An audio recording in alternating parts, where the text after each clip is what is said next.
All right, guys. Hey, how you been doing? Glad to see you all again. Hope you guys have been having a great week so far and are currently having a great weekend. Yeah, I'm glad to be back. I know it's been a while since I last streamed. So we're actually gonna get started pretty soon. I know it's been a long time. So, what I decided to go ahead and do for today is that so some of you already know I just finished up Inktober not too long ago. In fact, I'm actually gonna show you guys what I had done. Hey Isaac, glad you dropped in. Great to see y'all.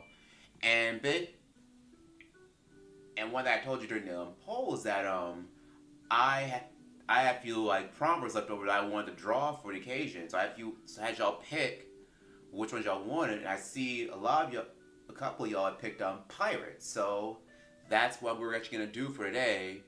And just to kind of get started, like get head in right away, I went and started a pre-sketch beforehand. I figured I'd do some of the pirates from Peter Pan. I did want to get like Smee and Hook in there too, but I figured I'd done them already during the Inktober thing, so I figured I'll do some different ones this time around. So I figured, well, I'll go ahead and do, like, since I've already gotten the ink work down. I mean, starting out ink work, pencil work. Let me actually kind of like fill them out with a little bit of ink work. So let's get started with that. Hey Shay, glad you dropped in. So it's really good to be back. Here. So where do I start with all the stuff that's been going on this past week? So, because I had a lot of things that happened these past 2 weeks. Cause I had to go out of town for a baptism early about the first week. I came back in town, then went back out of town again for Comic Con, Chattanooga Comic Con. And after I did that, once I came back in, I had to go to a concert, and that one, which was a lot of fun. I went to go see the band X. So a lot of stuff that kind of went on. So I figured what I would do, what I think I'll probably do is I'll start from the beginning. I'll start where I had to do the baptism. So for those that don't know, I have some family members that lived out in Jacksonville, Florida. So Jacksonville, Florida is about 5 hours from here, so it's not too big of a ride. But I had to kind of leave like that Friday. That Friday. No, really, it was that early that Saturday morning. Got there that Saturday morning. Came down. I was only there for like one night. Then I came back, later that Sunday, and the service, was really great because baptism was really more of also more of a dedication. Because the baptism, it was actually for my older sister's little baby boy. His name is Trey. In fact, he'll be turning I think as of now he'll be turning 11 months this month. And so they had the church they normally go to, and what was cool is that they actually had the service. They went and they did the actual dedication towards the very end. It's a really nice service. And afterwards afterwards, because we went home, we actually kind of had special like food and gathering stuff afterwards. Of course, I really couldn't stay afterwards because I really didn't have plans to really stay for only like one night. So I had to be back like later on that evening. And boy, like that was probably the fastest, like I left somewhere and came like right back. And granted, like it wasn't that bad because like I've done done a trip to Jacksonville like quite a number of times before, and this was probably maybe my second or third time I've probably driven down there by myself. It was also granted this was the first time I had to drive kind of going back at night because like the plan was I wanted to try to get back before it got too dark, but a lot of things happened. First there was traffic, then on top of that I had to make at least one or two stops. Well, actually, no. I think I did only make two stops. One of course, at Buc-ee's. When it comes to traveling, that's kind of one of my go-to places. At traveling at Buc-ee's. So of course I get one of those brisket sandwiches, fill up on that gas. It's on a it's on a good price. And another place that I normally go to like pretty often when I go we'll go down to Carol's sausage place. So now Carol's is probably about probably good like 30 miles out south of the Bucky's and Warner Robins, and what they do, they specialize, of course, they specialize in sausages, but they also specialize, in steaks. They specialize in jams. They specialize, in fudge. Like candied pecans. Do a lot of different stuff. Let me check on something for a brief moment.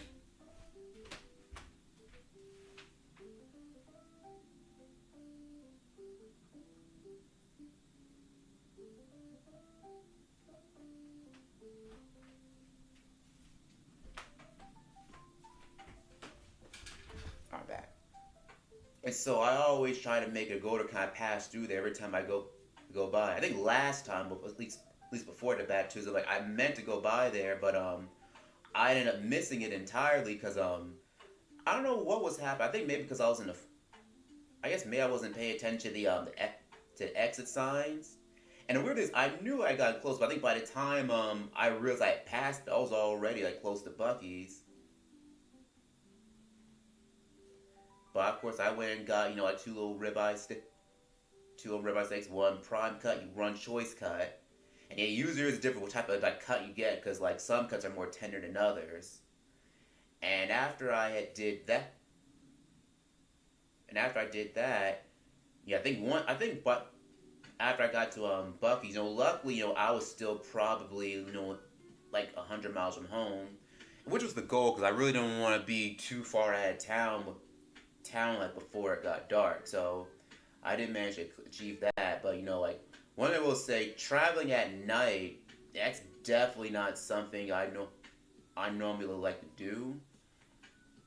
Because of course, because one, you can travel on the road for a long period of time, but at night, yeah, the kind of fact that you really can't see things as well as you in the daytime. And of course, depending on where you are, like sometimes the traffic can be like decent to be really bad. But since I didn't have that far to actually go back, it ended up turning out all right. But still, at the same time, it was totally worth it though, because I got a chance to kind of run to see family, and a little bit maybe a nephew, because he's actually my nephew. It was such a joy to kind of see how he's growing so fast, because like he'll be because he's already trying to stand, he's crawling now. Then pretty soon he's trying to stand up, and pretty soon like he'll be trying to. I think he'll be walking before the year's out. Like that's how much he's been growing up like so fast. Let me get his little teeth here.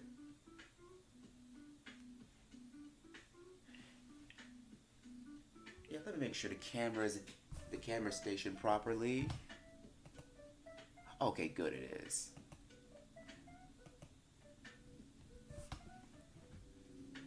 Let me get our other guy right here.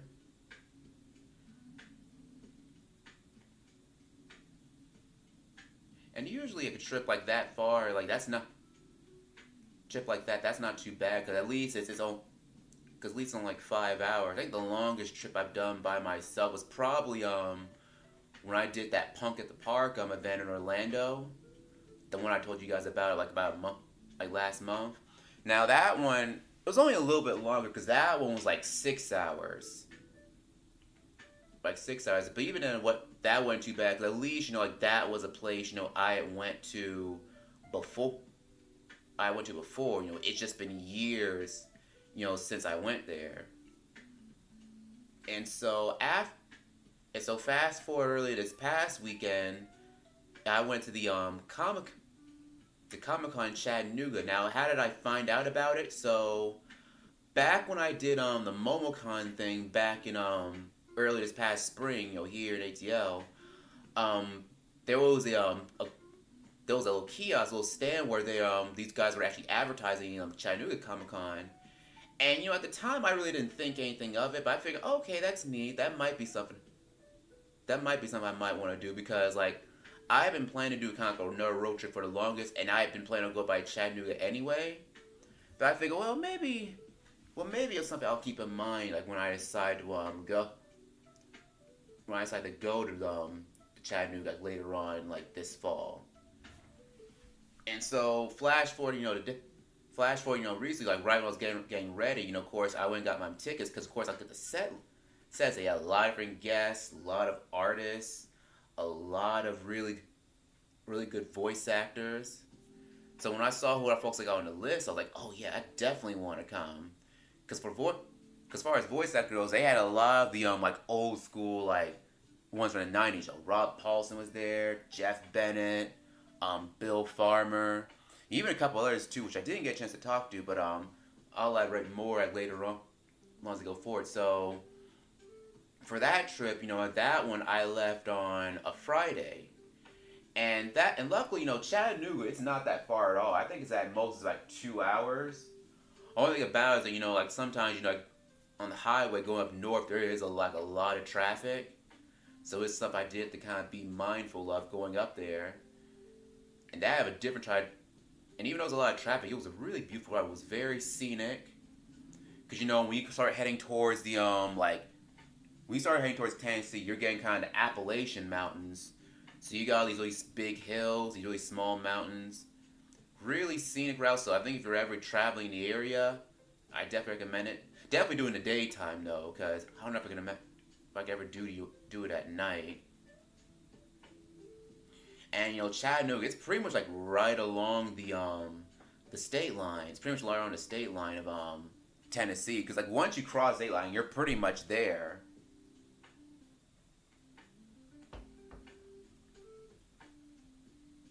And so tell that I ended up getting. Well, also I think first thing I did like once I immediately got in, because had gotten tickets to the Tennessee Aquarium that's there. I think up until we had the Georgia Aquarium here in Atlanta, the Tennessee Aquarium, it was the largest one in the southeast, if not in the entire country. But even as of now, it's still fairly large because I had. Because when I got there, they it was still fairly big, and on top of that, they added a new addition to it. So the way they have it set up now is apparently like they did this back like about 2005. So that was long after I've last been. So that'll kind of give an idea how long it's been since I've been there. So it's definitely been at least over like say, I want to say it's been at least. It's definitely been over at least 10 years since I last went there. I want to say it's been 15. Because I remember the last time I went there, it was me and a couple of family members. We did a family trip. We took a boat ride along the river that goes through the town. I remember it was me, my mother, my aunt and uncle, my cousins, and their son. In fact, their first son, he was still a baby at the time. And this is how I know it had to be at least 15 years ago, because he's like 16 now. Because he was still a baby when he went. One of my other cousins, also my grandmother, she was there. And that was significant too, because she normally didn't travel. And so this was like a really kind of a special occasion time. And of course, before that, like the other time I went was because I had been to Chattanooga a number of different times, but I'm just recounting like the last few times I had went.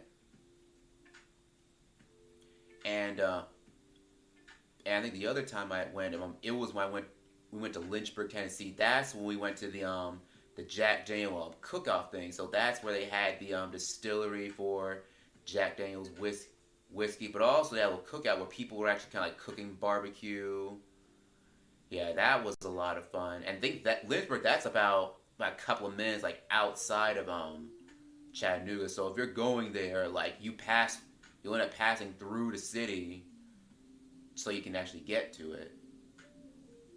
Let me get this little hat.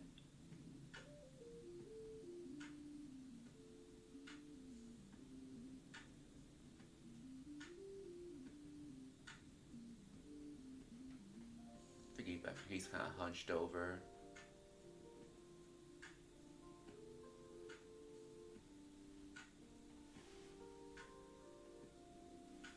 And so after I went to the aquarium. So aquarium was great, by the way. Like there's a lot of nice atmosphere. Oh my god, I can't believe I was rambling, so I completely forgot what I was talking about with the aquarium. So one of the big things they had changed with the aquarium is that they have a new edition called the I think it's called the Ocean.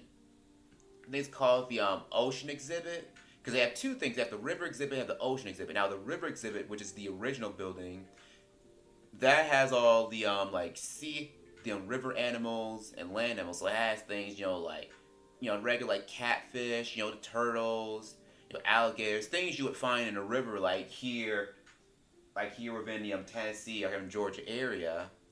But then they also had a new section called the ocean, where actually got a lot of their sea animals. Now initially they had all the type of animals all in the same building, but with the new building, like now they were able to kind of get in a separate one altogether.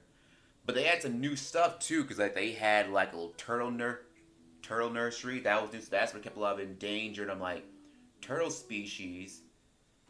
They also had a butterfly exhibit where they could where it's like a one big greenhouse where you could actually go inside in this field with like all these plants, but they got these butterflies that would kind of fly around him, and you could actually look at them. You could actually even touch them if you managed to get close enough to them.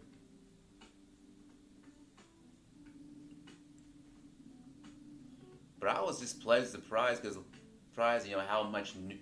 Because even though there was a lot that was familiar, because like a lot of times, when my family when we went to Chattanooga, like that was like our go-to places, like was going to the aquarium. And so it was felt really cool, be able to see, like a lot to see, what was changed and what was new.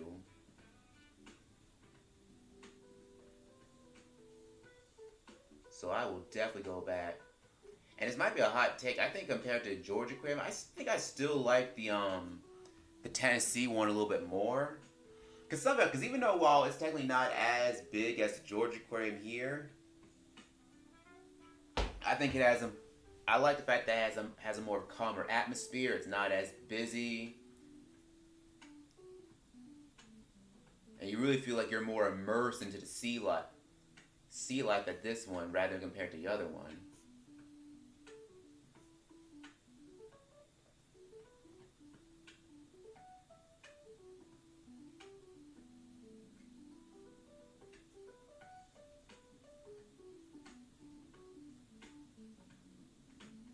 Let me get this little.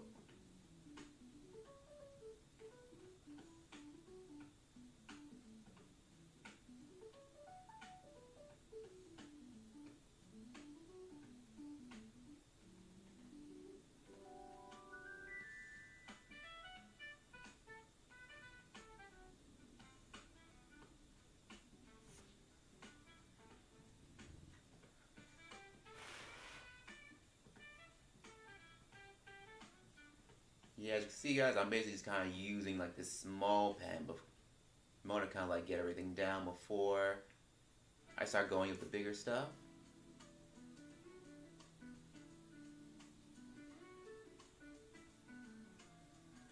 And for these guys, they're kind of popping out of lagoons. I figured they're all kind of drippy wet. And of course, like once, I finished up the aquarium. Once I got out and enjoyed that, I went and checked into my hotel room. I'll be honest, the hotel room, while it was nice, it was nice. It looked cool. I felt it could have been a little bit nicer. I guess for me, it's just like, considering that I did kind of pay quite a bit of money to actually kind of like, to get, to actually get that hotel. I was expecting a little bit more, but, cool thing about, like, it was like downtown, so it was close to everything. But most importantly, it was in walking distance where the Comic Con was. So the Comic Con was held. I think it was like the Chattanooga Convention, Chattanooga like Civic Center. I think that's what it was called. So it was like a 7-minute like walk like away from the hotel. So I don't have to worry about getting transportation. I don't worry about parking because all I could do is just go. Do is actually just dress up what I was going to dress up as, and just walk on down. In fact, it was close to a lot of different stuff too, because there's a lot of hotels. There's a lot. So this kind of like in the heart of downtown, you had a lot of different restaurants. Yeah, like cafes and even the aquarium itself. Like if I like even if I had decided to just go straight to the hotel first and then go to the aquarium, like I could just walk there because the aquarium was like a 15-minute walk. For me, that's not bad. That's not bad at all since I'm used to walking all the time. And I think the hotel that I was at, I think it's called Hotel Bow. So from what I'd seen, like it was definitely like an older hotel, and almost really like a motel in a way. Really, if you want to be honest about it. But it was like it's an older hotel that got refurbished to be more of like a retro boutique type of deal. And one, and even though I was a little bit nicer, I like the fact that like it was close. It was close to where I needed to be. It was close to where everything was at. And it was good. Oh yeah, because it was also part of Days Inn. And Days Inn, like if for those who don't know, like that's definitely one of the hotel chains that's known for having like hotels that are more on the cheap, the cheap side, and they really cater more at places like if you're planning on staying there for like only like a night or two. Like usually their places aren't. And while granted this hotel was much nicer than those places, it's definitely a place I'm glad I only stayed like only 2 nights because definitely not something I want to stay more than more than like 2 nights. I think while I was there too, I was able to get something to eat.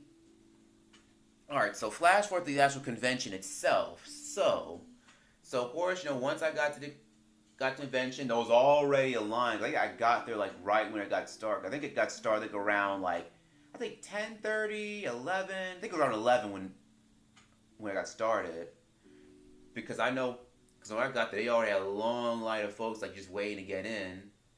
And for me, I went dressed as my regular cosplay. I dressed up as Lupin, Lupin from part one, really from part one series, but also from Casa Cagliostro, where he's wearing that green jacket. And I figured like, hey, like it's probably my favorite like cosplay item. You know what? I'm just gonna stick with it. Because I almost considered dressing up something different, but I figured, like, you know what? Stick to what you're comfortable with. Because it comes, I really like wearing, that particular cosplay. Because, like, one, it looks really good, but also it's something I could wear, like, outside of convention. Because since it's, like, it's green, because it's not bright. Because, granted, it's not bright green, like, say, like, Lupin's actual, like, green jacket from the show and the movie. Like, it's more of a darker shade. But because of that, I like the fact that like that I could wear it for different events, and I don't necessarily have to always only use it like for conventions. Because a lot of times, if I'm getting something like for a special event, like I want to be able to use it more than once.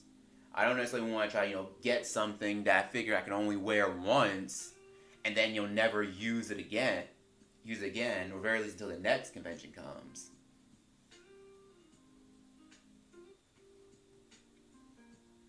And also the convention itself. So I never got found out how many people there. I want to say there was at least there was a couple thousand folks there. Now, because the only thing about it is like this is China Comic Con. Since it's a smaller city, this didn't have like a huge crowd like say MomoCon or even like Dragon Con here in Atlanta. This was like a smaller, kind of more low key type convention. But you know what? I actually kind of liked that it was a little smaller and more low key because like I didn't feel like I had to rush to kind of try to figure out all the activities we're at. I could just take time and do all the things I wanted to do.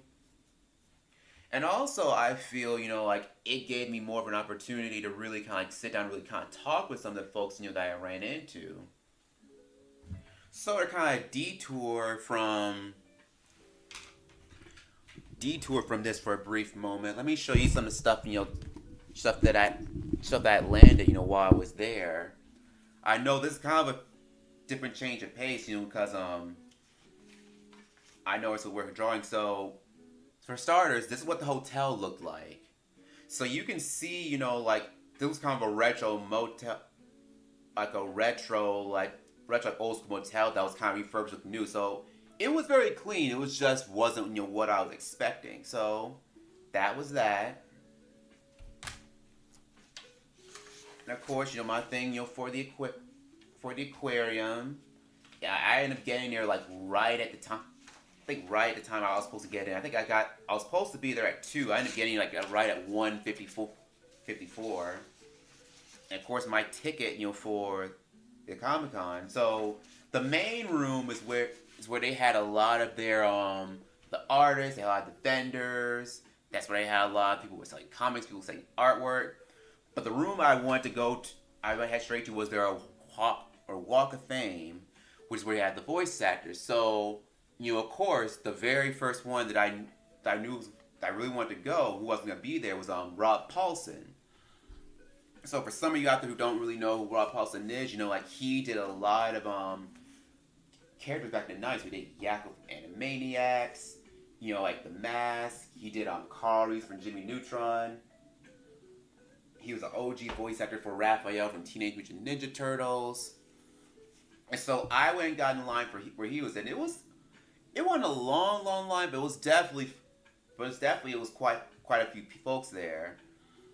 And I'll tell you, like, I was just feeling like really kind of I think it's a little bit nervous because I've been trying to catch him for the longest because I meant to catch him at Dragon Con like earlier about a month or two ago.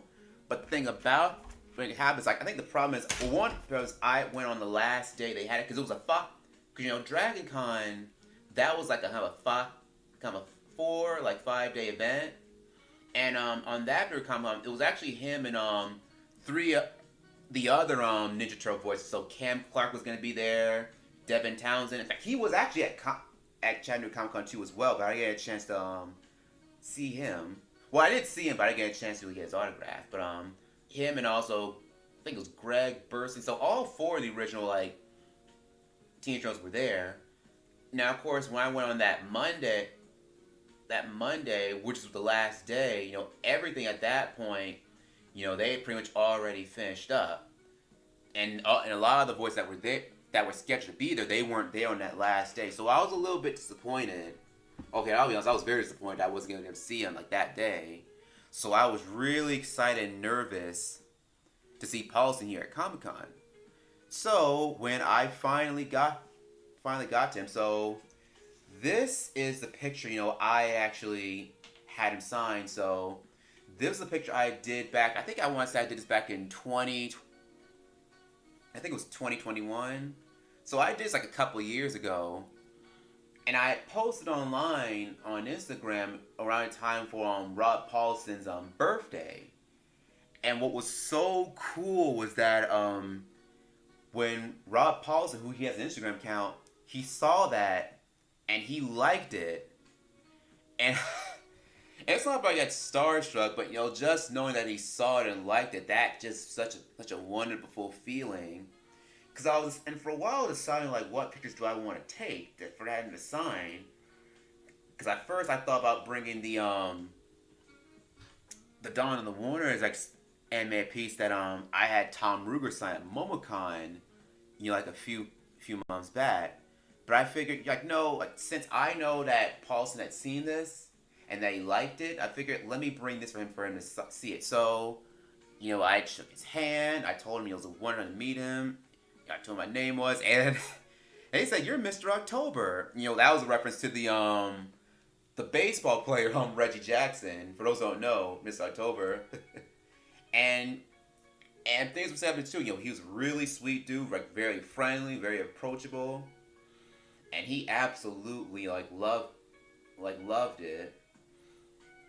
And, he signed it, and it was such a great feeling to get a chance to finally meet him, especially after so long. Because because I'm finished with his work, but of course I used to listen to his Talking Tunes podcast because it was always so much fun too. So, and he wasn't the only voice actor I had met too. In fact, let me get the other stuff real quick. Hang on.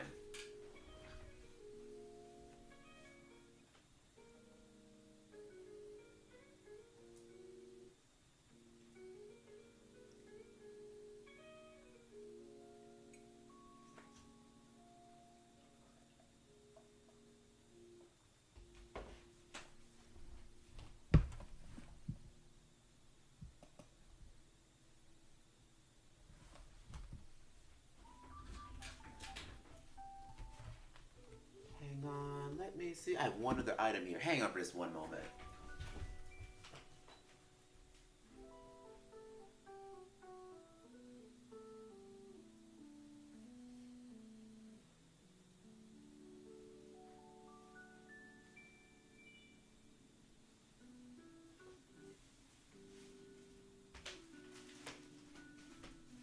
Okay, here we go. Yeah, there's a few other merchandise I had gotten from the Comic Con too that I want y'all to see as well.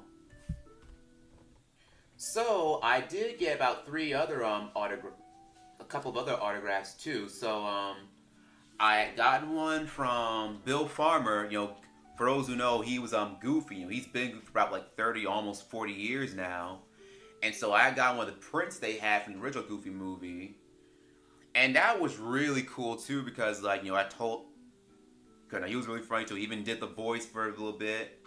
And I was telling you how it's funny because how this movie is such a huge cult classic now, because for those that don't know, this movie back when it first came out, it really didn't do all that well. It was somewhat a moderate hit, but it wasn't a big hit. It didn't become really a bigger hit until it was on home video, which is when I saw the movie, because that was my first seeing. That was actually one of the very first movies I ever saw. Was this movie right here.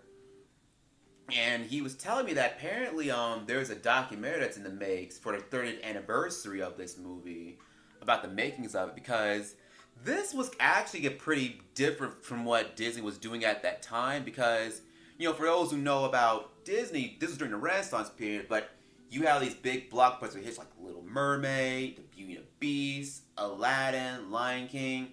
They were all these big fantasy, adventure, family movies that were very big and very grand. But whereas, with this one, it was a lot more low key, it was a lot more more of a down to earth father and son story. And I feel like that probably threw a lot of people off. People didn't know what to make of it because it wasn't the big blockbuster like the other stuff that Disney was doing at that time. And even Farmer had told me that they found a lot of challenges trying to get the movie made, as far as actually deciding trying to have an emotional moment with Goofy of all characters, because there was even a time where they actually considered having somebody else do Goofy, or have Bill Farmer just do it with his regular speaking voice, because they felt that having a character like Goofy would work for such a serious story. But they managed to make it work. And yeah, it's still one of my personal favorite Disney movies. So that was wonderful. Another guy that I got a chance to get an autograph from was of course Jeff Bennett. And of course you all know he did Johnny Bravo. Did a lot of the characters too. He did Dexter's dad from Dexter's Laboratory, Brooklyn from Gargoyles. He did a lot of different stuff too. And this I was gonna keep it at just a few, but I figured there's a bunch of other folks too. I gotta get him too. And I asked him what did he consider his favorite character? And he told me that he doesn't really have he said for him it was hard to tell. He definitely says Johnny's definitely up there. Definitely up. I think probably his top favorite, definitely is Johnny Bravo. Then there's probably Brooklyn. He was a lot of fun. And Smee. Smee from Peter Pan. He's a lot of fun to work with too. But one thing he says that when it comes to these characters, he really gets he really kind of lets taking our character really take over him, and he really envelops himself in all the characters that he does. And of course, we kind of talk about how a lot of the stuff he did was with Cartoon Network in the '90s. And funny, even kind of went on with tangents how for some reason with Cartoon it kind of went off a different path where they started doing that LLO random stuff in the early 2010s. So that was really cool. And it was cool to just get a chance to really just kind of sit back and really talk with them for a while. So I did him. And also, another voice actor I had met was Scott Inez. For those who don't know, he was He did both Scooby-Doo, Scrappy, and Shaggy in the 90s. So for all those films, this is a mouse pad, by the way. He had a lot of merch. Yeah, he was like people that had a lot of merch, like keychains, like books. And he did them for the movies that came out in the 90s. So like The Witch's Ghost, Escape from Zombie Island, Cyber Chase. So he voiced him like during that brief period, because this was like, because for context, this was after Scooby's voice actor Don Messick. This is after he had passed away, and Casey Kasem says like he had retired from doing Shaggy for a little while. Now of course he came back later on in the 2000s, but for a good while, like this guy was doing both of these characters. And he was a lot of fun. He's definitely the more like business savvy of the group. And another voice actor who I got just to meet while I was with him, unfortunately I didn't get a chance to get her voice. I think it was called Patricia Pat, I think that's her name. She was one of the voice actors who did Peppermint Patty back in the 70s. And she was also one of the voice actors who did not the voice actor, she also voiced Annie from the original Annie Broadway production. And we got a chance to kind of talk with them for a while. Yeah, I know this is a little bit this whole stream is a little bit different than usual, because I know I'm kind of showing a lot of stuff aside from just drawing. But this is stuff I've been wanting to talk about for the longest. Two other guys I got a chance. So this is like a husband and wife, and this was Patty Peraza and Mike Peraza. Now these probably aren't as well known, but they're more well in the Disney scene. So these two, the husband and wife, they were like animators, and they've been working at Disney for over 40 years. And so they did a lot of stuff worked a lot of stuff for the Disney Afternoon Block. They worked a lot of their stuff for the Disney Renaissance. They did a lot of artwork and animation for the park. And they were really cool too, because especially with their artwork, because I looked at their artwork and they had different mediums. Like for her, she liked to do a lot of stuff with ink, like ink and watercolor. But she also did a lot of stuff with embroidery and patchwork. And she was telling me how for Disneyland they wanted to have some paintings and some set pieces for the parks. And she said, I want to do something that looks really distinct and very different. So she decided to do these little quilt-like works that she did around the parks. And for him, he did a lot of stuff where he did some stuff, with gouache, with pastel. In fact, one thing he told me that I didn't know is that apparently, with Disney Studios, at their studio, they had their own line of, paints and pastels that they use, specific for their own productions. And it was just so fascinating to get a chance to really kind of talk with them, because they talk about how their work process, what type of mediums they like to use. They even had a panel later on where they talk about different comics, different they worked on throughout the years. So it was really cool to get a chance to meet them. Because let me see, what else? Another guy I got to meet was Tony Pope. Now he was a cartoonist, so he normally did a lot with comics. So he did a lot of comics for Looney Tunes. He did a lot of Peanuts. Actually, he really loved doing stuff for Peanuts. But he had a lot of his original work on display. You can see his work is really nice. In fact, he even had the original pencil layout work he did for his original comics. They were much bigger than they appear here. And I tell you, his work was really, really clear, very clean. But yeah, it was so much fun getting time. So I had gotten a lot of different cards. I got some novelty soap. So once I got this, I got kind of the Flying Dutchman. I think that also on top of that, I got one of his book. I got a book. This was by a science sci-fi writer. He sold me on doing the book, so I was like, okay, let me get one. So yeah, it was just that whole Comic Con, it was just that was probably my personal favorite one to go to so far because it wasn't as busy, but like the atmosphere was very chill. I got a chance to meet and talk to a lot of folks, and oh yeah, like when I got yeah. So I told you how I was dressed up as Lupin, Lupin the Third. So I actually ran another Lupin cosplayer there. It was a lady, and she had the red jacket. And I was like, oh wow, that is so cool. And we were talking. She told me that she saw like a person. She saw I had a couple other friends with her too that were doing the whole like Lupin cosplay as well. And they came over. Like one was dressed up as Lupin's girlfriend Fujiko. And another one was dressed up as Zenigata. The Inspector Zen, the guy who's been trying to catch Lupin. And I thought that was so cool because like it's rare. It's been very rare where I've ran into folks who actually recognize me from the Lupin series. So the runs of folks who not only recognize but actually are dressed up as well. That was so much fun. And the thing is, I almost consider doing something different too because for a hot moment, like I almost consider doing Lupin's like crime partner Jigen, who's kind of like who's like a sharpshooter. And the thing is, because for him, I have the suit, and I had the hat. The only thing is, I don't have like the long hair like Jigen has. So I would either have to try like get a wig or something. And since it was so close to the whole thing, it was like I hadn't really had a chance to really figure that out. So I figured I'll stick with what I got.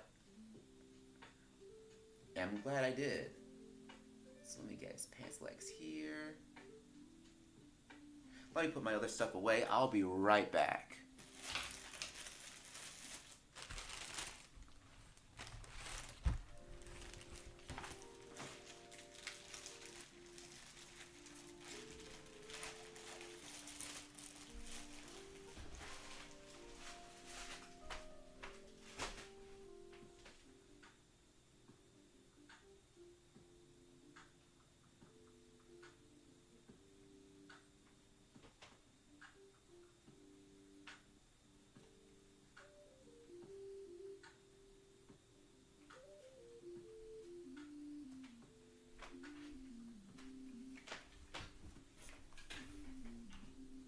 But yeah, it was a yeah. I had such a wonderful time.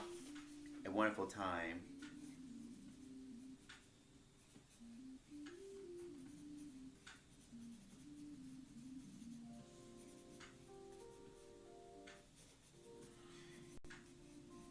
Yeah, I see as someone that's trying to kind of call me. Like, I'm not going to take this real quick, but I'll promise I'll be back. I should be back in about 5 minutes, but I'll be back very soon.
All right, I'm back. All right, had to go deal with some. Had to come reach out to someone real quick. But yeah, this was yeah, it was such a really like fun experience. It's definitely something I'll go do again. Oh yeah, another thing they did. Now, granted, I didn't get to participate. One, I didn't really know until like the very last minute. They had a little cosplay like runway type of deal. So people could actually come up and kind of show off, the different cosplays. They came at come as. And some of these folks they really went all out. Like some people had some like wings. I know it's one. This one girl, she was actually in front of me when I went to go get the autograph from Paulson. She had like this proton pack thing that was really cool. And tell me she had made herself too, because it glowed. It glowed. Made music. Yeah, it was really cool. And let me see. While I'm at it, let me go and actually get the ground here. Yeah. Actually, hang on. I am so sorry about this. I'll be right back.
Hi, I'm back. Sorry about that.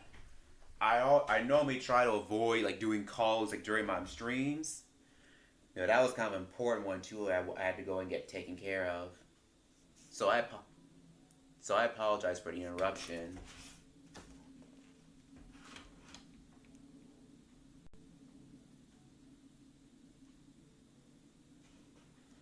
All right, I think that looks pretty good. Now let's kind of raise some. I think let's kind of clean this up just a bit.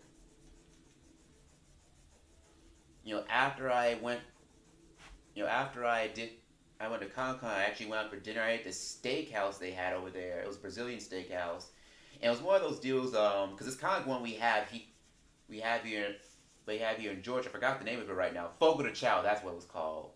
The one here in Israel is called Fogo de Chao, but I think one they had down in the chat it was called Razilos. And it was cool because the way it was set was that they had a little like a buffet bar. You get your own salads, you get your own like rice and other different items. But as far as the meats go, they had set where they have different wares. They'll come out to you and offer you different meats they can cut off and put on your plate. And the thing is, they give you kind of a little like not a little die, but a little block you flip over and over because you have one side that's red and one side that's green. You have it flipped over to green. And you have the green side up, then that means what they'll do is they'll use you're ready for some more meat. So they'll bring some out and they'll let you bring some more. But if you have the red side up, that means you don't want any more meat right now. And if you have the whole thing sideways, that usually means you're done eating, you're ready for either for dessert and of course you're ready for the check. So I ate that, I got really stuffed. But also, after y'all did that, I did a lot of sightseeing because I went around town. And one thing I should have done, I meant to do, but getting around to doing is I meant to kind of ride the little shuttle bus because one thing about 'cause let me see which pen is thick. You said which pen's the thin one, which is the thick one. Okay.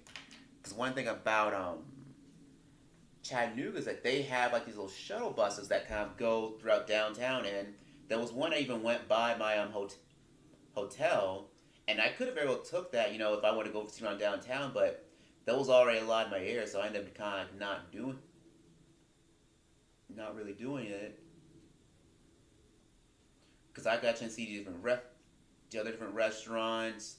They had they had a whole moon pie store, so it was just nothing but like moon pie products, like moon pie candy, like moon pie like merchandise.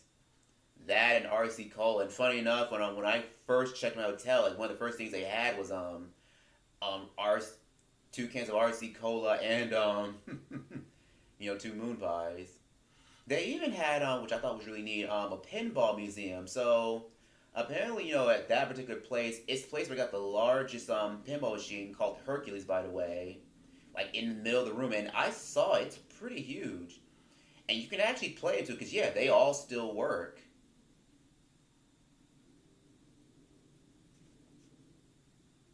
So that was really cool. They had the theater called it Tivoli. I didn't get to go any of the shows they had down there because I think it was on renovation.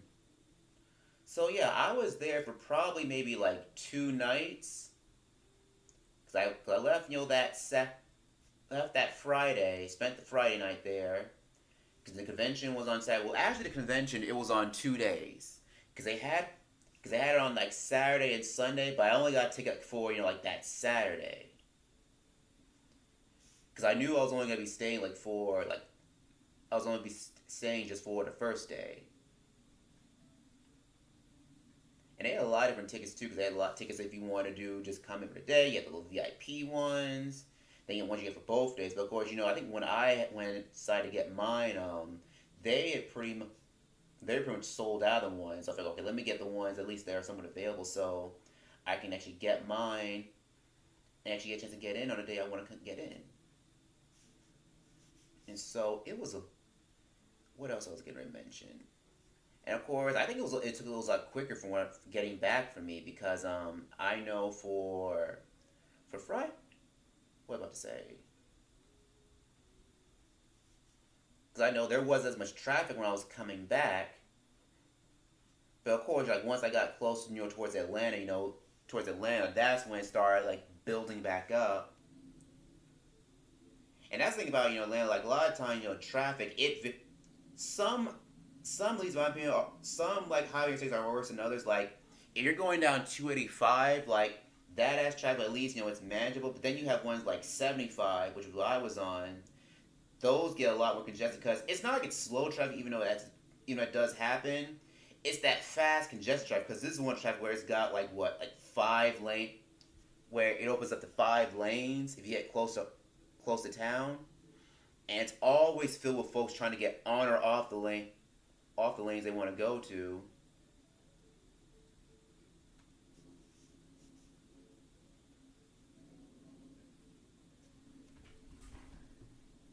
So it can be kind of stressful if you got certain places you want to go to.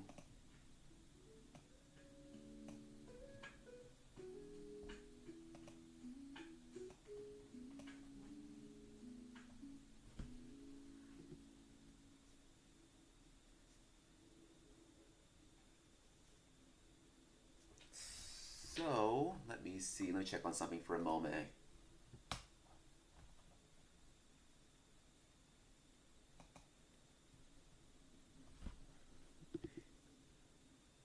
me get another pen leg down here.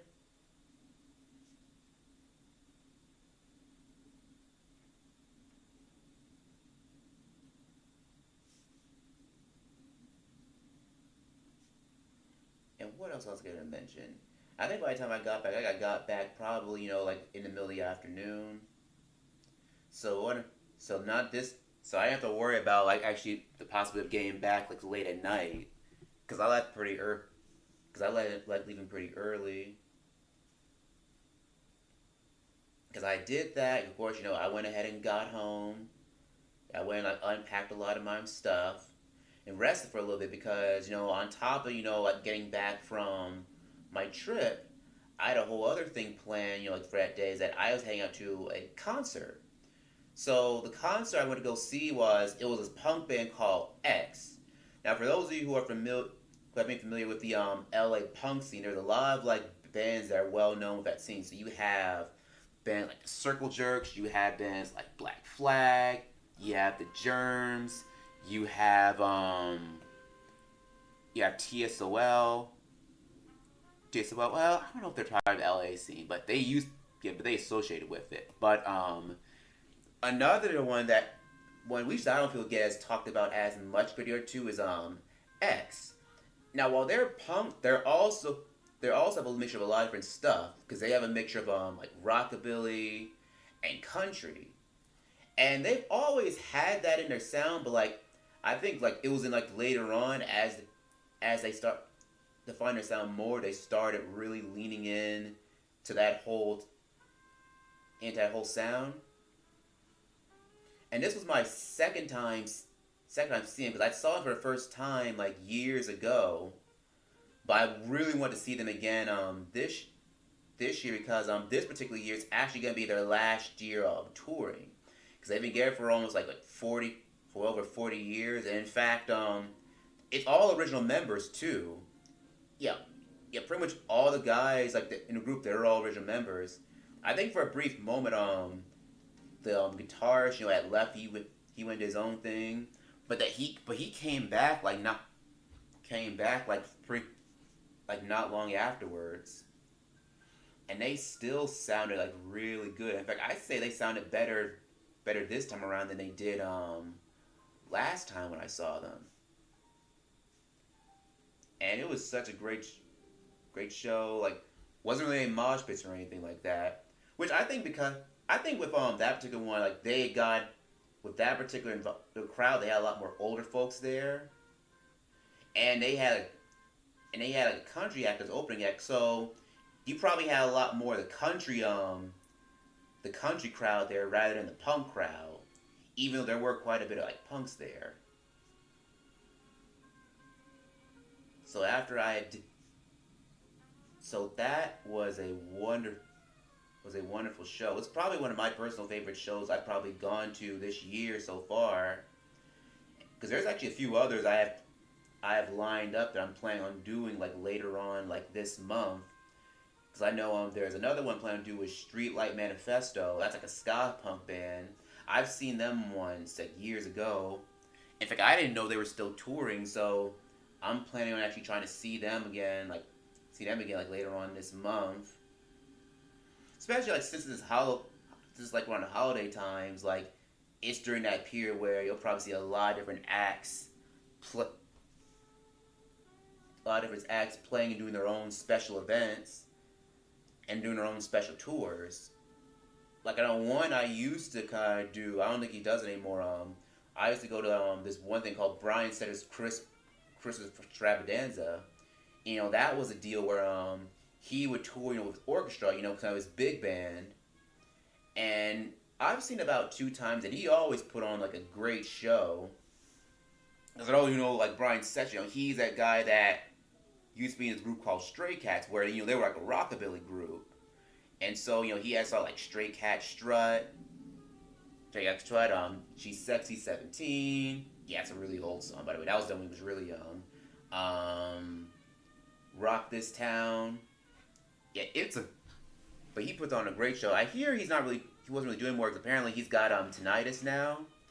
And yeah, that tinnitus, that's no joke. No joke. Especially, if you're in your career where you're used to playing like loud music like all the time. So yeah, you definitely want to make sure you protect your ears.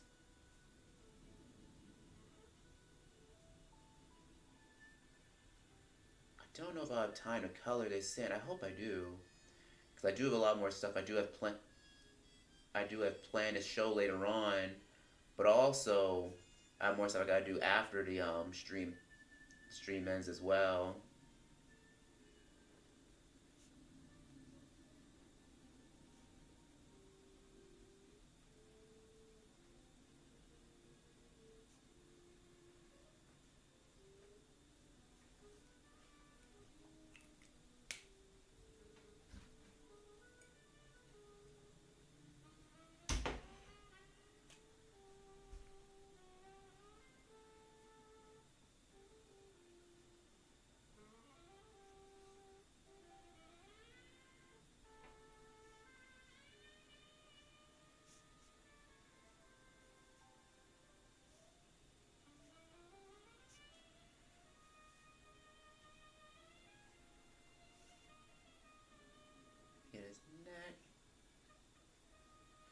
What else was I going to mention? What was it? What was it?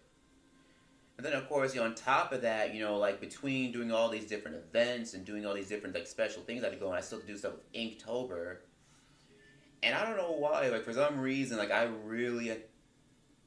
sometimes like I don't know what it is with Inktober. It seems like each year I always feel like I have to kind of top myself as far as like the ones I submit, because for a lot of these I've been spending a lot more time on them than I normally would do. But then again, when I look at it, I probably spent more time a lot of on the ones I did this year than I'd say it's on par with last year, but I know like it's definitely more than I did like say like 2 years ago for 2002. Because in that one I had little to no time, so pretty much all the ones I did that year were very short or very simplistic.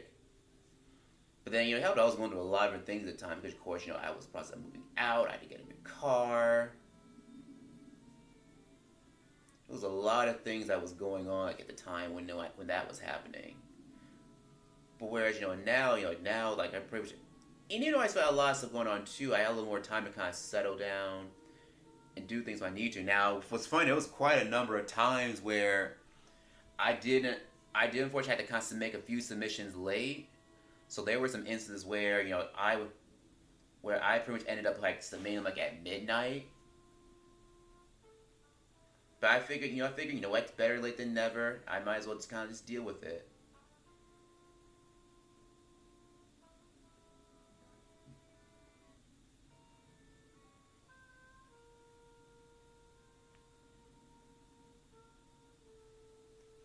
Let me get this little bottom lip. I think once I'm done with the line work here, I am gonna kind of show you guys what I did as far as the Inktober stuff. Cause I know that's what some of you guys are really excited to see. And plus, since this stream is kind of going on a lot longer, that I expected. But yeah, yeah, I think it's only kind of fitting that the one drawing I end up doing this year is kind of more like an Inktober. It is another kind of Inktober based deal. Let me guess. And I figure for him, I'll probably give him a club.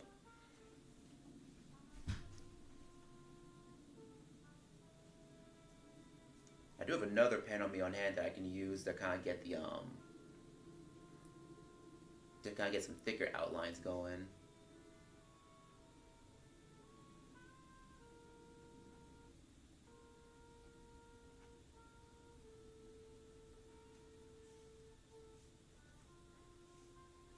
These little strands of grass here.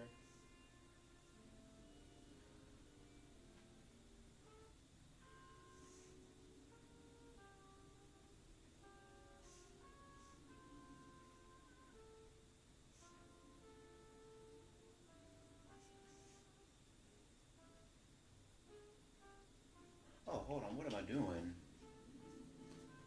Let me use actual edge.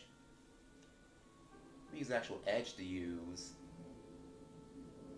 I could just use that. I should just use that. What is wrong with me? I can probably make this work.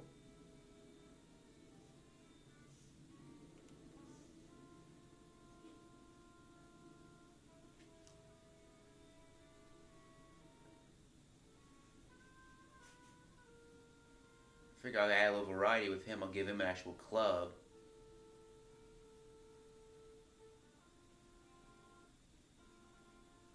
So, let me see. But I'm definitely planning on doing the Chattanooga Comic Con again. Now, apparently, like here for next year, it's going to be at the same location. I think it's going to be a month early. So instead of in October, it's going to be in September. My birthday month. So that's going to be exciting. And there's a few others I'm planning on going to because I know Anime Weekend Atlanta. That's another we have here. That's going to be occurring. I think in December. in December, so that's gonna be pretty exciting. And that was kind of fun because that was the first time I'd ever did like a big convention. Because I had been at least one or two before, one small one. One time I went to a small one called Onyx Con.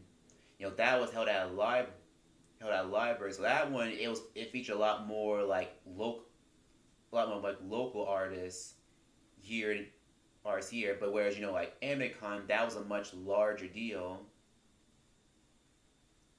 Yeah, I think I've really grown to kind of love doing cons because it's like just get a chance to meet these different people, just getting a chance to actually kind of like it really kind of get involved with very neat bond with others with a very niche topic. In the case being like anime, I was gonna give him a weapon for him, but I didn't know I wanted to give him.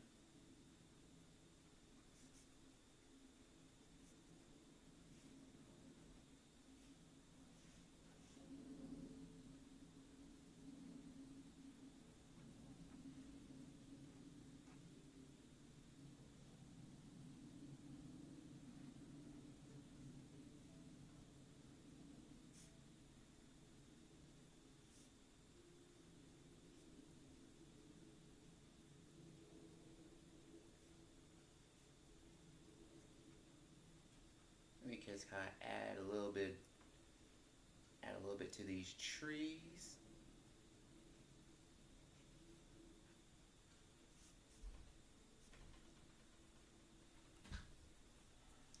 All right, so let me break out get the bigger one, really get some definition.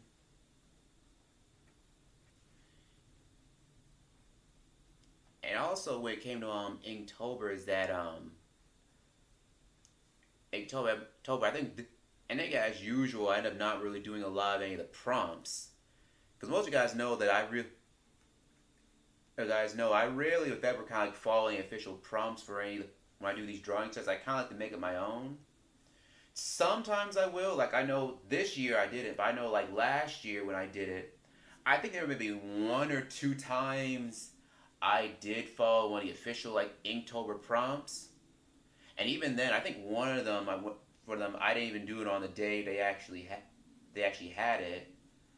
And even then, this was like for days like where if I was just really like stumped on ideas. And I could have called it something else because I know now that's become more of a big thing now where people who are doing it, they won't really call it Inktober now because maybe because like now like ever since the whole like Jake Parker scandal controversy with him, like a lot of people don't want to do Inktober anymore, so they'll rather just do like their own thing. I mean, at the end of it, I think it's all kind of the same thing. It's just under a different name. Although it was a brief period where I think for 2 years I did Drawtober, where that one I think I did that for 2020 and I did that one in 2021. And for that one, I basically just did.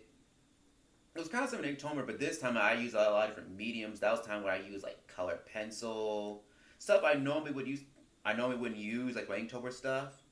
And sometimes, like in all fairness, like sometimes I will use like colored pencil, but very little. Usually I'll just do it for like for small like little shadows. Like it's very rare, if any, if I ever use like pencil. Like the only time I'll probably will use it if I just like for sketching. And that's pretty much what I did for majority of a lot of the new ones, where I just pretty much kind of like sketch my own pencil and then did the whole thing in pen. Because like for last was a little bit different. Was because I was really big into doing a lot of doing a lot of like ballpoint pen sketches. So what I ended up doing is that I would draw my light sketches, in pen, in ballpoint pen. I'll be very light, and I would do my finished drawing like on top of the sketches. Now, of course, this resulted in a lot of them being really sketchy, but I kind of liked having that whole like sketchy aesthetic. I really did like it. And in fact, before I ramble on too much, I think I'll go ahead and actually show you guys like what all I did for like the year. So Inktober with my own prompts 2024. Some of you probably saw that in the YouTube show I posted very recently. And so, I think I'll start from the very beginning. So first off, I start with something simple. Day one was pizza. Day two was funky. In this case, it was Krusty as he's addressing that on Flaming Moe episode in The Simpsons. Thought that was a really cool costume he was in, so I figured I gotta draw him in that. And these first few, mind you, a lot of these were done with some of these regular like water-based markers. So some were Arteza, most of them were like these Crayola, like regular Crayola markers that I already had. Because I kind of want to get back, try and get back to using like regular water-based markers and seeing how to do. Because like I got so used to doing like color, do like alcohol-based ones for so long. Day three. This is a real guitar, by the way. So this is based on Pat Metheny's Picasso guitar. It was one he had custom made for him. It's got 42 strings.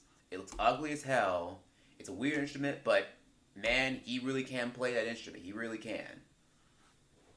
But it's definitely not one you'd want to take to any average guitar store. Day four, bouquet.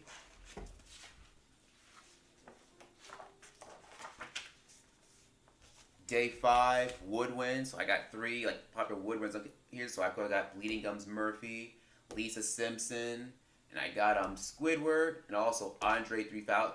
Oh, Sonny Bridges. Sonny Bridges from the show Class 3000, even though he was voiced by Andre 3000. And probably I got him a flute here because that's pretty much all Andre 3000 is doing now is that he doesn't really rap anymore. He actually does these flute albums. Day six, Punch. Kip from Futurama giving Zach Brannigan a punch. For those who know their relationship, you know that Zach deserved it. Day seven, Drive is me driving, listening on Billy Idol's song Eyes Without a Face. So I want to go like a lo-fi like vaporwave vibe. Day eight was breakdancing. Breakdancing. Fagin. Also Zoidberg Fry. Moe, Squidward. I do a lot of little bit crossover stuff.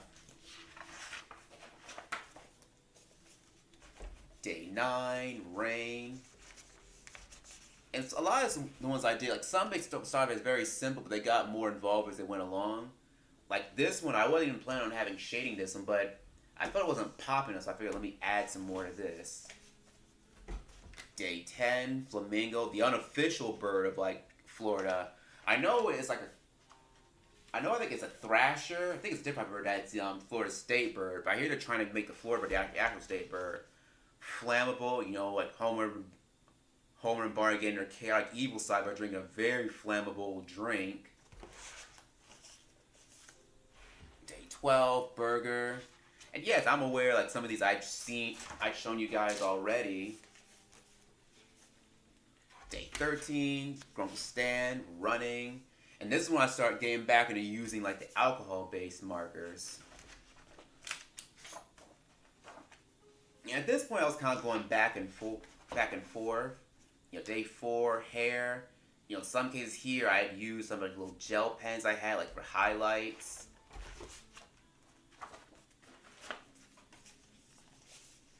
Day 15, Guard.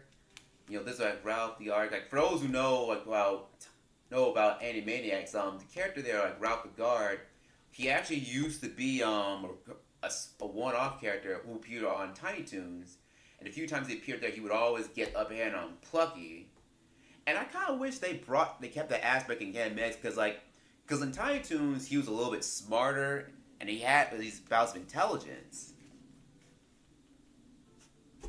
Of course, Flea, it was actually his birthday that day when I did this, so of course I had to do something for him. And that was a few ones I did where I didn't do a pencil sketch. I actually did a ballpoint pen sketch for that one. Well, actually, I think I might have did a pencil sketch for the background though. Here's Smee giving Captain Hook a scare with both of his foes, the crocodile for the first one, and the octopus from the second one. See, this is why I wanted to do the other priority, for today's stream, since I already did these two before. In fact, I might redraw this because I liked how this turned out, but I wish I got a chance to spend a little bit more time on them because I started on this like late in the day. Day 9 unfazed, Scruffy, he's not phased by this bomb that's going off in the background. Because for those who watch the show, that's his demeanor. He doesn't really get phased by a lot of different stuff. Day 19, Sultan. This is, I think, when I left for the baptism, so I really didn't have much time to do anything real big, so I did something else very quick and simple. This one was somewhat quick too. This is after like right after I got back. And I was just, as you can see, I was just stumped for ideas. I could not think of anything that day. Then story time, I figured, this Barson is kind of telling Fat Tony and his mob members about the story of Al Capone.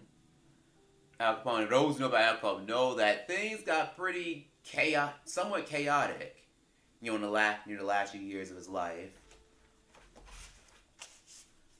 Watching, of course, I based this off that classic Mike Rockwell / Michael Jackson song, Somebody's Watching Me. So I did something that kind of represent that whole vibe.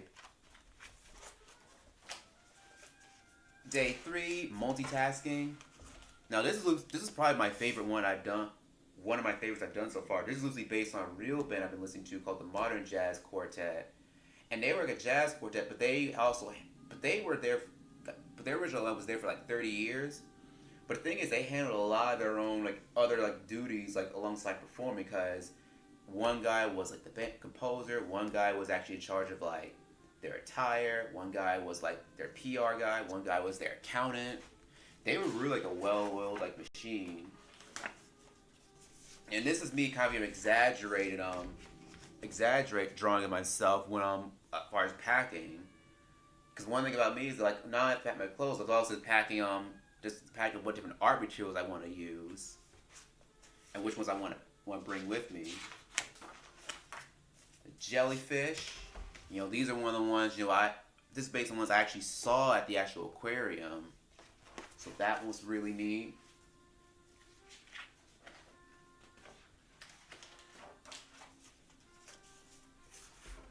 Day 16 merchandise is kind of exaggeration of all the different stuff I got, because I definitely got a lot more merchandise than I intended. Because even for the autographs, I only intend to get one from Rob Paulson, and maybe I was gonna get one from Jeff Bennett. But you see all the other ones I got, it's kind of started adding up. Because on top of autographs, I even got selfies with them too. Day 27, that was Bucky's. Day 22 is the day afterwards. That's when I go to see, that's after I saw X. So this is the actual group I went to go see. So that one was for band. And these last ones I started to get a little bit more elaborate. 2021 winter. So this one where it's called Krusty's Cosplay Contest. And actually loosely kind of based on a real urban legend on silent film actor Charlie Chaplin, where he secretly entered himself in a Charlie Chaplin lookalike contest. And he came in third. And out of the 40 competitions that were there, he came in third place. Now, there's been some debate on whether it happened or not. I kind of wish it did, because that's funny as hell. So I thought I'd do one with Krusty, Barney, and Homer. Especially since that day it was their voice actor Dan Castellaneta's birthday. Who voices all of them. The last one was Horror. This is a kind of recreation of a famous Futurama episode, one of the early ones, and I redrew it as one kind of a good old school horror comic splash page. And of course, the very last one is Zombies. And that one I think I probably spent the most time out of all the ones I've done. I want to say this is probably what I spent the most time for, because I do all that shading, but also I did a lot of different stuff. I did markers, I did pens, the brush tip pens, I used the gel pens, I used the colored markers, ballpoint pens. I used a lot of different stuff for this one, so I wanted to make sure I ended this one pretty festive. So yeah, that's all. Those are all the ones I ended up for for Inktober. So I may not have time to really. So I'm trying to think. I may not have time to really kind of color these in. I might have to kind of do that a little bit later on.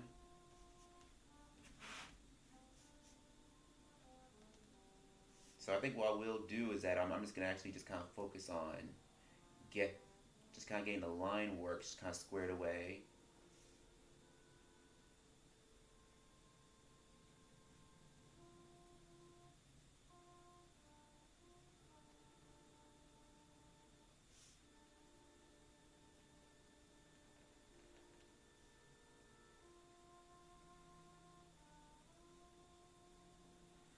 Yeah, obviously I meant to kind of have the line kind of have like the line work already done like last night.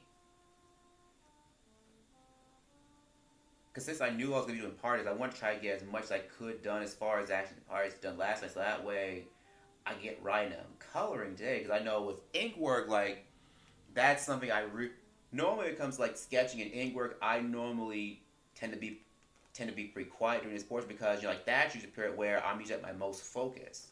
Like it isn't until when I get into coloring is where getting very I really start having a lot more fun because then it's a matter of time what colors I'm gonna use, like all that jazz.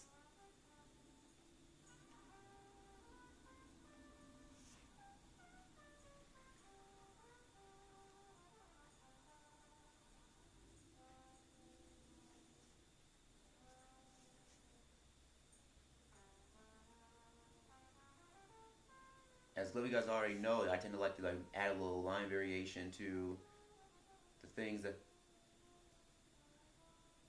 line variation to all the characters I draw. So I have to have a mixture of both like thick and thin lines.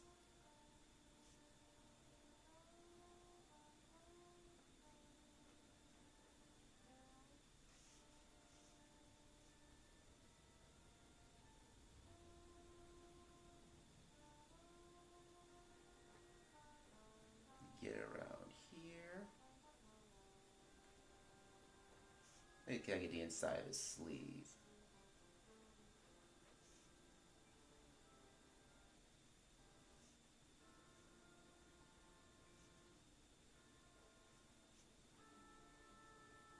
Probably keep these pretty simple.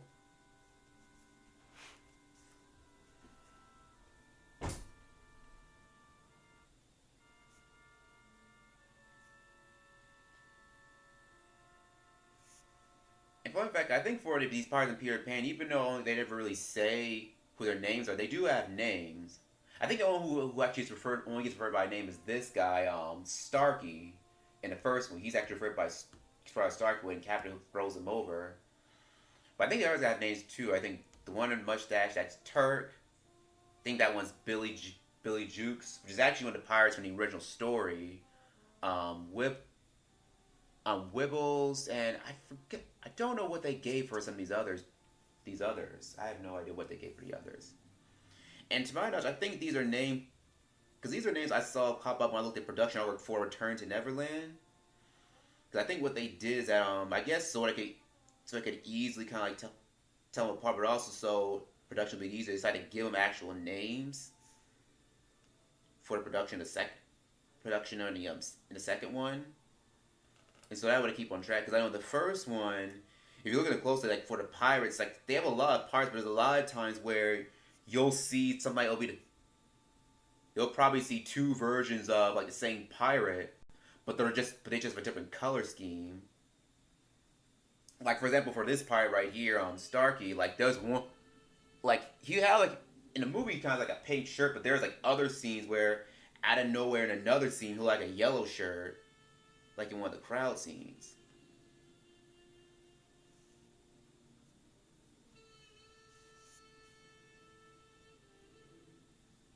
He's kind of thicking up the trunk at the bottom.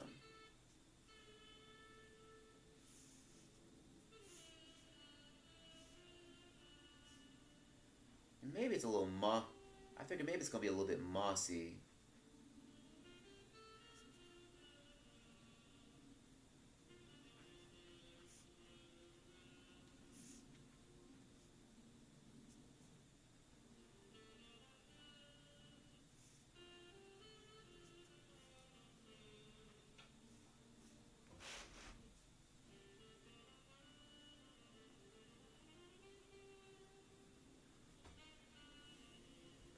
And I appreciate you guys come in for them streaming. I know today stream it's kind of been all over the place.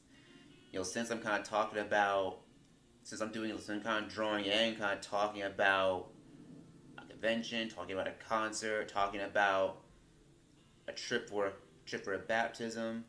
So I understand it is kind of a lot that's going on.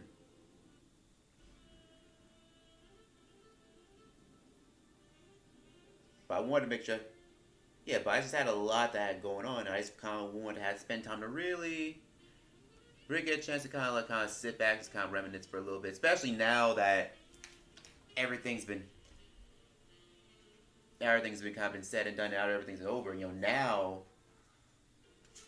since we're in the middle of a, since we're in November now, I have to kind of have to get ready for other festivities. In this case, it'll be Thanksgiving now.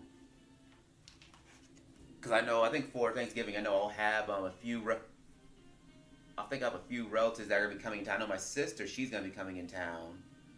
She'll be coming in town like for Thanksgiving, so that's gonna be a big thing.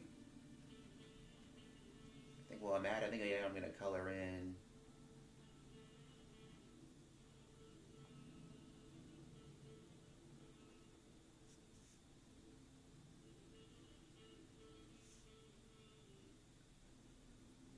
Probably pretty small like brush pens. I normally wouldn't use them to kind of color things in, but I think I'll make an exception here.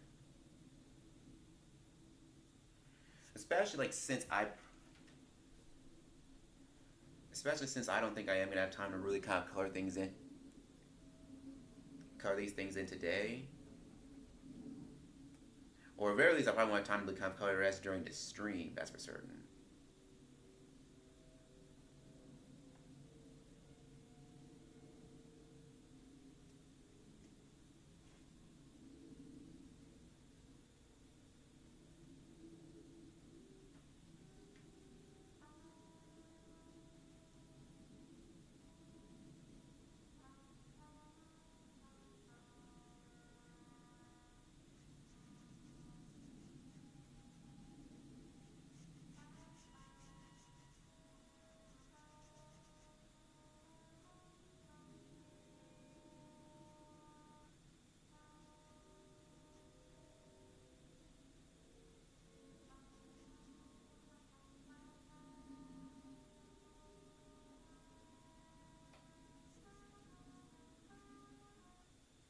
Okay, we'll add some little ripples of water.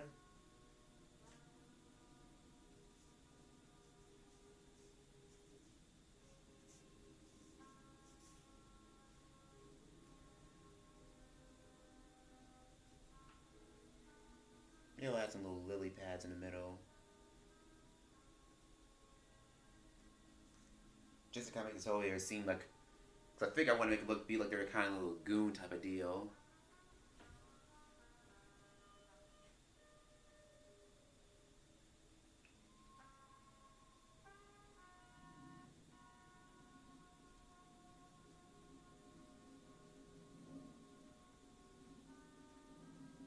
I figure maybe it's like the horizon, the eye level line. I'll have that be off in a distance. Like they're kind of the river's kind of going down at an angle.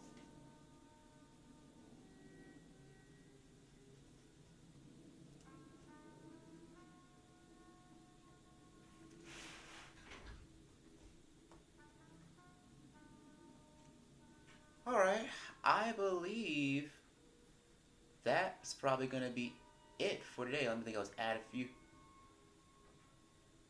add a little bit of details for our tree here.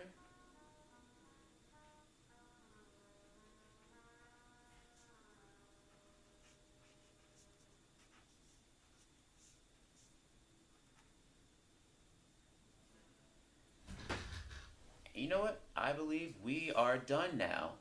So guys, I know today was a little bit different than usual. I know it was a little all over the place. You know, we had two like interruptions.